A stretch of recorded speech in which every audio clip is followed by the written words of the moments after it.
नमस्कार, India news Madhya Pradesh Chhattisgarh देख रहे हैं आप। बड़ी बहस मध्य प्रदेश में आपका स्वागत है। मैं हूं आपके साथ अपूर्वा। निकाय चुनाव के पहले दौर की वोटिंग का रिजल्ट आज आ गया है। मध्य प्रदेश में शहर सरकार की तस्वीर साफ हो गई है। 11 नगर निगमों में से 7 सीटों पर बीजेपी ने अपना कब्जा जमाया है, तो वहीं 3 सीटें कांग्रेस के हिस्से रही हैं और 1 सीट पर आम आदमी पार्टी की प्रत्याशी ने जीत दर्ज की है। 2023 का सेमीफाइनल माने जा रहे निकाय चुनाव के पहले चरण की तस्वीर अब साफ होगी।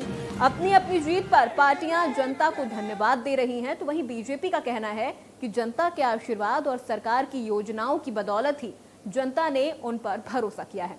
हालांकि इसमें बीजेपी को नुकसान जरूर देखने को मिला है। पहले फेज की 11 सीटों पर बीजेपी का कब्जा था, लेकिन इस बार पार्टी को महज 7 सीटों में ही संतुष्ट होना पड़ा। इस बार बीजेपी ने अपनी 4 सीटें गंवाई हैं। वहीं कांग्रेस का जहां एक भी सीट पर कब्जा नहीं था, तो कांग्रेस ने भी अंत में 3 सीटों पर अपना कब्जा जमा ही लिया। हालांकि अभी दूसरे दौर की काउंटिंग भी होनी है, उसमें पूरी तस्वीर सामने आ जाएगी। तो आज इस मुद्दे पर हम चर्चा करने वाले हैं। हमारे साथ मेहमानों का एक खास पैनल भी जुड़ेगा, लेकिन उससे पहले सुनिए क्या कुछ प्रतिक्रियाएं सामने आ रही हैं। मुझे गर्व है भारतीय जनता पार्टी के अपने कार्यकर्ताओं पर, जो बूथ का अध्यक्ष, महामंत्री और बीएलए से लेकर के बूथ समिति और सभी कार्यकर्ताओं की अथक मेहनत और परिश्रम का परिणाम है।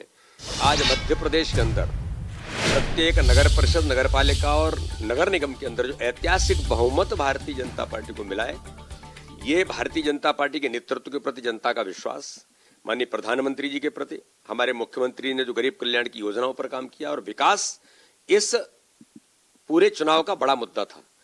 तो माननीय प्रधानमंत्री, माननीय मुख्यमंत्री के उन योजनाओं और विकास के प्रति जनता का अपार समर्थन जो मिला है, आज मैं कार्यकर्ताओं की मेहनत और जनता का हमारे नेतृत्व के प्रति विश्वास और संगठन की जो शक्ति है, ये उसका परिणाम दिखाई देता है कि आज कांग्रेस ढूंढे नहीं मिल रही किसी कोने में। अगर एक आध जगह कहीं आ गए हैं तो इतने से ही वो उत्साहित हो रहे हैं। तो इसलिए आज मैं पूरे मध्य प्रदेश के सभी मतदाता भाई और बहनों का, नागरिकों का और सभी कार्यकर्ताओं का बहुत हृदय से आभार और धन्यवाद करता हूं। कांग्रेस पार्टी ने प्रारंभिक रुझानों में जबलपुर संस्कारधानी में बढ़त बनाई है। मैं मां नर्मदा के चरणों में नमन करता हूं। संस्कारधानी जबलपुर की धर्मप्रिय जनता को प्रदेश की गहराइयों से धन्यवाद और साधुवाद देता हूं कि उनने अपना आशीर्वाद मतों के रूप में हमारे कांग्रेस पार्टी के प्रत्याशी जगत बहादुर सिंह अन्नू को दिया है। मुझे विश्वास है अंतिम राउंड की गिनती तक एक बहुत अच्छा, स्पष्ट, बड़ी लीड का अंतर सामने आएगा और 5 साल का मैंडेट, हमें 5 साल का मैंडेट संस्कारधानी जबलपुर की जनता। तो यहां पर आपको बता दें, नगर की सरकार को लेकर 11 सीटों पर 7 सीटें बीजेपी के खाते में गई हैं। तो वहीं जब काउंटिंग की शुरुआत हुई थी तब एक भी सीट कांग्रेस के खाते में नहीं थी, लेकिन अंत में 3 सीटें कांग्रेस के खाते में भी चली गई और 1 सीट पर आम आदमी पार्टी ने अपना कब्जा जमा लिया है। वहीं अगर नगर पालिका चुनाव की बात की जाए तो 36 में से 27 सीटों पर बीजेपी ने अपना परचम लहराया है। 4 सीटों पर कांग्रेस है और 5 सीटें अन्य दलों के खाते में गई हैं। लेकिन अभी भी दूसरे राउंड की काउंटिंग बाकी है। ऐसे में नतीजों पर पहुंचना तो जल्दबाजी होगी, लेकिन जिस तरह से पहले राउंड की काउंटिंग में जो तस्वीरें सामने आई है, कहीं ना कहीं कांग्रेस अब सिमटती हुई नजर आ रही है और बीजेपी जिस तरह से 7 सीटें बीजेपी के खाते में आई है। हालांकि पहले यह ऐलान किया जा रहा था कि 11 की 11 सीटें बीजेपी के खाते में आएंगी, लेकिन धीरे धीरे 4 सीटें बीजेपी के हाथ से खिसकती चली गई। 3 सीटों पर कांग्रेस ने अपना कब्जा जमा लिया, तो 1 सीट आम आदमी पार्टी के पाले में गई है। तो ऐसे में एक तरफ जहां कांग्रेस की ओर से अभी भी दावा किया जा रहा है कि दूसरे राउंड की काउंटिंग बाकी है, उसके बाद ही नतीजे साफ होंगे, लेकिन अभी अगर बात कर ली जाए पहले राउंड की काउंटिंग को लेकर, तो जो तस्वीरें सामने आ रही हैं उसमें ये नजर आ रहा है कि मध्य प्रदेश में बीजेपी का जो जलवा है वो अभी भी कायम है और कांग्रेस धीरे धीरे सिकुड़ती नजर आ रही है।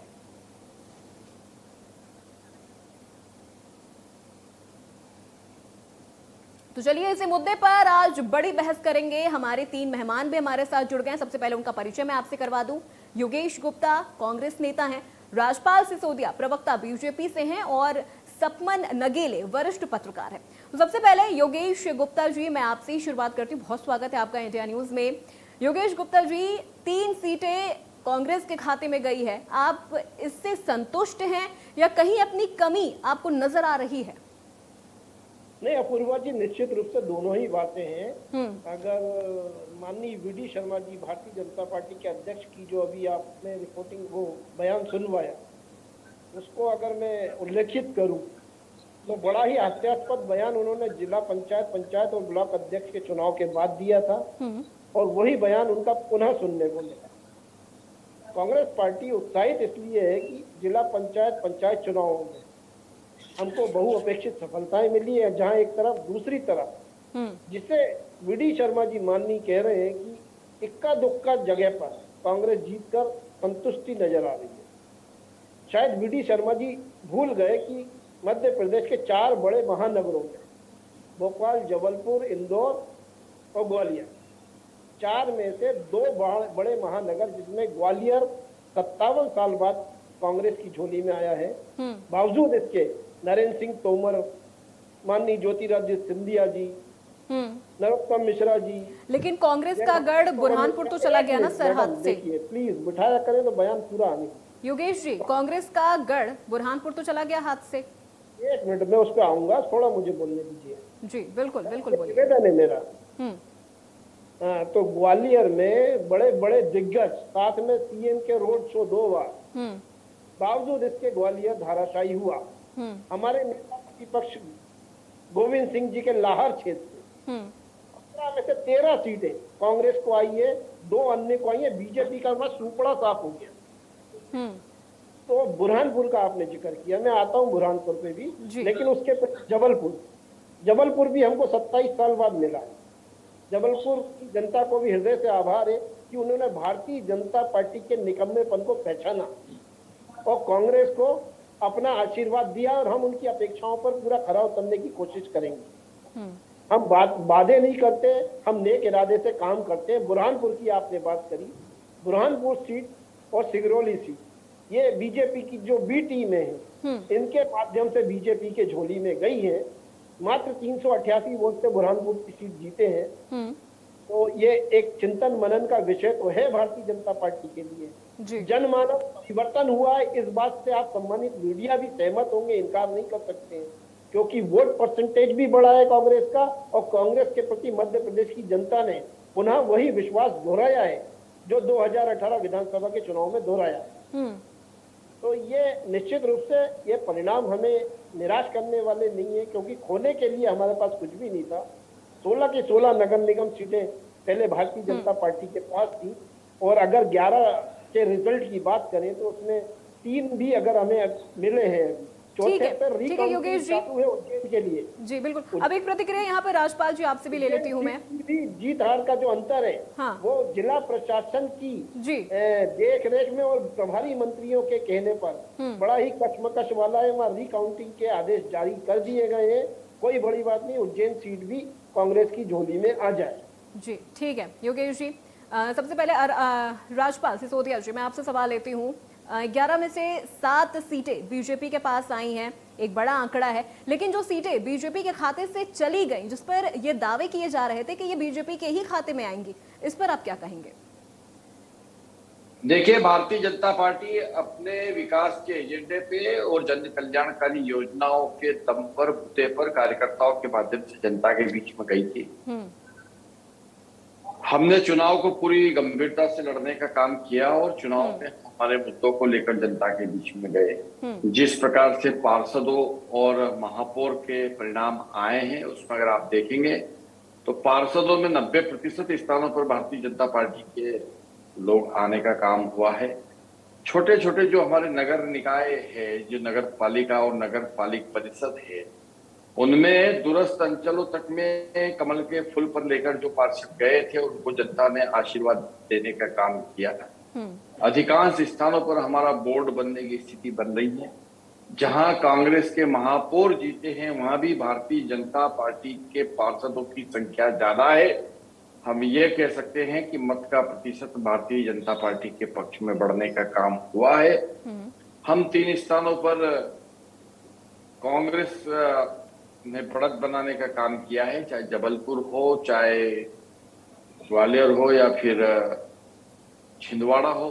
निश्चित तौर पर छिंदवाड़ा से कमलनाथ जी आते हैं, बहुत मार्जिनल उससे वो वहां पर जीतने का काम हुआ, क्योंकि छिंदवाड़ा जब 18 महीने की कांग्रेस की सरकार थी तो मध्य प्रदेश का भौगोलिक नक्शा सिकुड़ के सिर्फ छिंदवाड़ा जिले का भौगोलिक नक्शा ही मध्य प्रदेश हो गया था। सारे विकास की योजनाएं, सारे काम जो है कमलनाथ जी ने पूरे मध्य प्रदेश की जनता के हितों पे कुठाराघात करके सिर्फ और सिर्फ छिंदवाड़ा में करने का काम किया था जी। उसका नतीजा है कि छिंदवाड़ा में कमलनाथ जी वहां जीत गए, वहां कांग्रेस नहीं जीती, वहां कमलनाथ जी जीते हैं। तो कमलनाथ अभी जी तो खंडवा और कांग्रेस से हैं। बुरहानपुर कमलनाथ जी अभी तो- अभी गजब वही मैं हो कह यार रहा हूँ। आपने, गजब।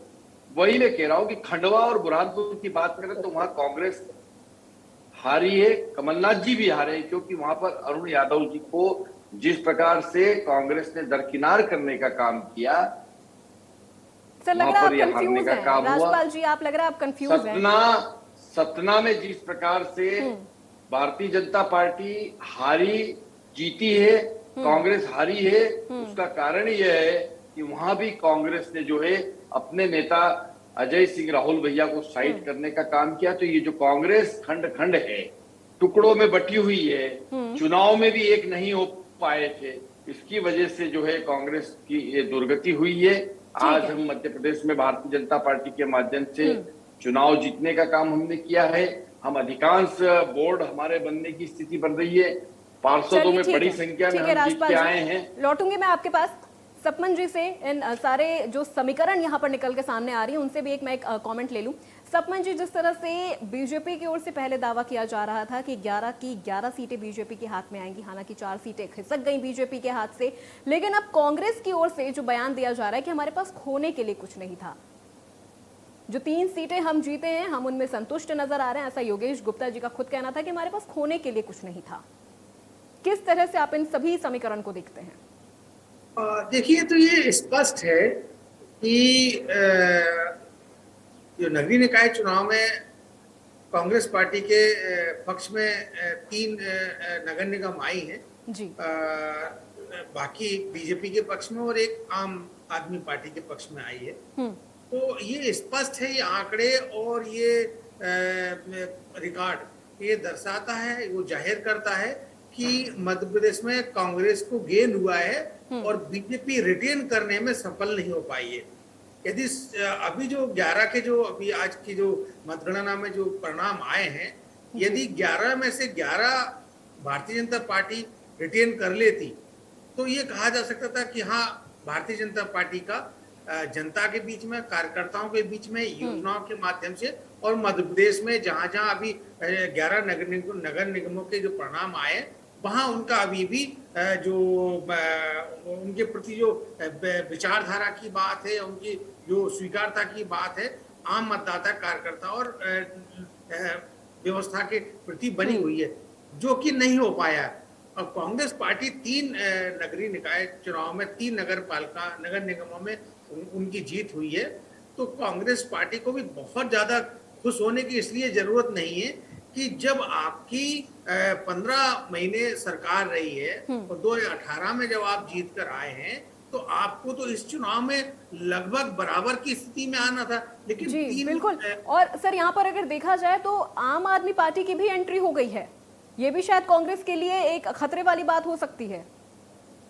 देखिए, इसमें मेरा ये कहना है कि कांग्रेस को बहुत ज्यादा उत्साहित नहीं होना चाहिए। अब जहां तक आप पार्टी की आपने बात की, आम आदमी पार्टी की सिंगरौली की जो बात की है, तो देखिए मैं आपको पुराना मध्य प्रदेश का संदर्भ और मध्य प्रदेश के गठन के पहले का संदर्भ बताना चाहूंगा कि जब मध्य प्रदेश के गठन से पहले जो राजनीतिक दल काम करते थे, चुनाव होते थे, और उसके बाद 1956 के बाद से मध्य प्रदेश में सदैव 2 दलीय राजनीति का वर्चस्व रहा है, 2 दलीय राजनीति चलती रही है। हाँ, ये बात बिल्कुल सही है कि 2000 के पहले जब मध्य प्रदेश और छत्तीसगढ़ एक था, जब बहुजन समाज पार्टी के लगभग 11 से 13 के बीच में विधायक आए थे और समाजवादी पार्टी के भी विधायक आए थे। इसके बाद भी समाजवादी पार्टी के विधायक आए और बसपा के भी 1-2 विधायक आए हैं, लेकिन जो 2000 के पहले था कि 11 से 13 के बीच में विधायक थे और थर्ड फोर्स के रूप में बहुजन समाजवादी पार्टी ने अपनी स्थिति मध्य प्रदेश में बना ली थी।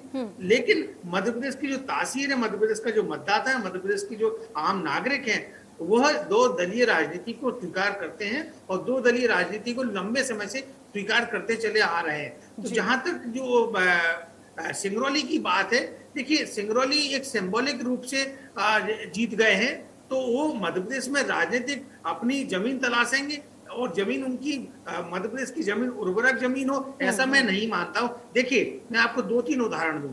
जी बिल्कुल। कि कटनी का जब महापौर का चुनाव हुआ तो इसके पहले वहां पे निर्दलीय एक जो किन्नर थी वो चुनाव जीत गई। शहडोल में जो है ना शबनम मौसी निर्दलीय विधायक बन गई। बालाघाट से कंकर मुंजारे जेल में रहते हुए चुनाव जीत गए। किशोर समरीते चुनाव जीत गए। तो और भारतीय कम्युनिस्ट पार्टी भी मध्य प्रदेश में चुनाव सीट पर जीत के तो ये चीजें हैं, ये पूरे राज्य में वो प्रभावी या राज्य को प्रभावित करें ऐसा मैं नहीं मानते। ये छुटपुट या अपवाद तो होते चले आए हैं, अभी भी देखिए। बिल्कुल, आप सभी मेहमानों से मैं यहाँ पर रुकने के लिए कहूंगी। कमलनाथ जी कुछ कह रहे हैं, सुनते हैं। हमें ये बात याद रखनी है, तो मुझे बड़ी खुशी है और मैं तो हर कांग्रेस जन को बधाई देता हूँ, हर कांग्रेस जन को बधाई देता हूँ, आम जनता को धन्यवाद देता हूँ कि उन्होंने भारतीय जनता पार्टी से ही नहीं पर साथ साथ पुलिस, पैसा और प्रशासन का मुकाबला किया।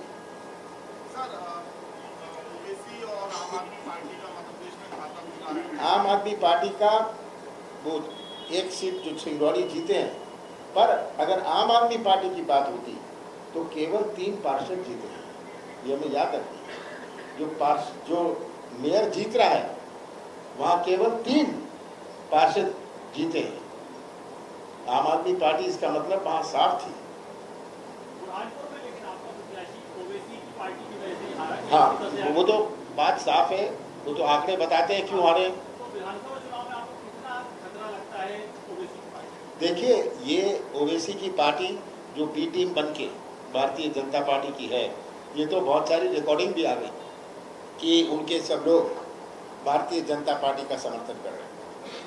तो ये बात मैं सोचता हूँ कि अच्छा हुआ, ये खुलासा हो गया कि ये इनकी पार्टी कहाँ खड़ी है, किसके साथ खड़ी है।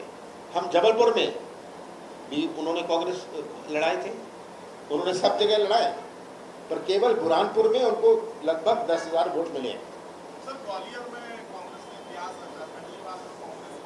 हमारे अच्छे पार्षद जीते हैं ग्वालियर में, हमारा अच्छी जीत हो रही है। अभी मुझे दास जो खबर है 27,000 से जीत रहे थे। तो ये 50 साल बाद हम ग्वालियर जीत रहे हैं, ये भी एक नया इतिहास बना है।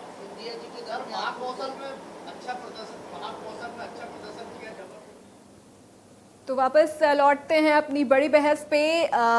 योगेश गुप्ता जी, अभी आपने सपमत नेगले जी को सुना, जहां पर उनका कहना है कि अब धीरे धीरे कांग्रेस की जो स्थिति है, कांग्रेस को बहुत ज्यादा उत्साहित होने की जरूरत नहीं है। क्या प्रतिक्रिया देंगे आप इस पे?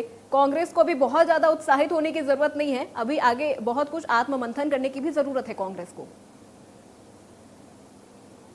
तो उत्साहित अगर होने की जरूरत नहीं है तो मैं समझता हूँ निराश होने की भी जरूरत नहीं। जो आज के जो लेकिन क्या कांग्रेस यहाँ पर आम आदमी पार्टी को अपना कॉम्पिटिटर नहीं समझ रही? एक सीट ही सही जी, लेकिन अगर आम आदमी पार्टी नहीं होती तो वो एक सीट या तो बीजेपी के खाते जाती या कांग्रेस के खाते में आती।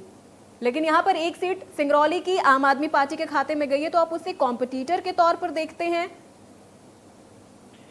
नहीं, देखिए, आम आदमी पार्टी ने सिंगरौली में अगर अपना एक कैंडिडेट जिता लिया है तो निश्चित रूप से वो मध्य प्रदेश में अपनी पैठ जमाने की कोशिश में है। खास तौर से पंजाब के चुनाव जीतने के बाद केजरीवाल जी अपने पैर दूसरे राज्यों में पसारने की पुरजोर कोशिश में लगे हुए। मगर मध्य प्रदेश में, जैसा कि आदरणीय सरमन जी ने बताया, 2 दलीय राजनीति का आधार होता है और अभी इट इज टू अर्ली कि आम आदमी पार्टी 2023 के चुनाव में बहुत ज्यादा इफेक्ट करी। अगर वहाँ कुछ खोया है तो भारतीय जनता पार्टी ने खोया है। वहाँ उनके महापौर थे, उनके वार्ड ज्यादा थे। हमें तो नुकसान अगर किसी ने पहुंचाया है, आपके इसी तो सवाल के साथ मैं राजपाल जी की ओर रुख करती हूँ। राजपाल जी, खोया है तो बीजेपी ने खोया। मैं आऊंगी, वापस आपके पास आऊंगी योगेश जी, मैं उनसे भी एक बार यहाँ पर ये जवाब ले लूँ। राजपाल जी, आप समय नहीं दे रही हो। मैं आऊंगी आपके पास जी। जिसके पास कुछ नहीं होता है वो तो बलवान होता है। वो कांग्रेस इस चुनाव में बहुत बलवान बन के गई थी। क्यों? क्योंकि उनके पास खोने को कुछ था नहीं। हमारे पास जो था हम उसको मेंटेन करने में लगे थे, हम उस आशीर्वाद को बरकरार रखने में लगे थे। हम पे जो जनता ने विश्वास किया था उस विश्वास को हम बरकरार करने में लगे थे। और आप देखेंगे कि अधिकांश स्थानों पर भारतीय जनता पार्टी की जीत हुई है और हम उस विश्वास को बरकरार रखने में सफल हुए हैं। कुछ स्थानों पर जहां हमारी हार हुई है, जनता का आदेश, जनता का जनादेश सिर आंखों पर है और उसके अनुसार समीक्षा और मंथन होने का काम पार्टी स्तर पर होगा कि क्या कारण रहे, किन कारणों से हम इन स्थानों पर लूज कर गए। पर भारतीय जनता पार्टी को जिस प्रकार से मत प्रतिशत मिला है, जिस प्रकार से हम नीचे तक पार्षदों के बहुसंख्या हमारी तरफ आई है, उससे यह प्रतीत हो रहा है कि भारतीय जनता पार्टी के पक्ष में लोगों का विश्वास बरकरार है। ठीक है, बहुत सारे कारण होते हैं चुनाव में, हार जीत के परिणाम के, उन सब कारणों पे समय के साथ में समीक्षा होने का काम होगा। अभी फिलहाल तो ये कहा जा सकता है कि भारतीय जनता पार्टी के पक्ष में जिस प्रकार का विश्वास अर्जित करने का हमने काम किया वह बरकरार रखने में हम सफल हुए हैं। ठीक है योगेश जी, मैं वापस आपके पास आती हूँ। आपकी शिकायत थी कि आपको वक्त नहीं मिल रहा है। 2023 के चुनाव को लेकर भी ये जो चुनाव हुआ है, कहीं ना कहीं इसका असर 2023 के चुनाव पर भी देखने को जरूर मिलेगा। क्या स्थिति कांग्रेस यहाँ पर अपनी देखती है? आत्ममंथन की जरूरत है या और तैयारियों की जरूरत है? देखिए, आपके सवाल का जवाब देने से पहले मैं राजपाल जी के सवाल का जवाब देना चाहूंगा कि आप समीक्षा, मैंने तो कोई सवाल किया ही नहीं। नहीं, आपसे कोई सवाल किया ही नहीं भाई साहब। हाँ, जवाब काय का दे रहे हो आप? नहीं, वक्तव्य आपके वक्तव्य पर थोड़ी रोशनी पे बोल सकते हो जी। आप समीक्षा करें, मंथन करें। आप खास तौर से समीक्षा करें ग्वालियर चंबल संभाग में जो टुकड़ों में बटी हुई आज की भारतीय जनता पार्टी है, वहां पर पराजय के क्या मूल कारण है। आप समीक्षा करें लाहौर में 15 में से 0 कैसे आ गए भारतीय जनता पार्टी के।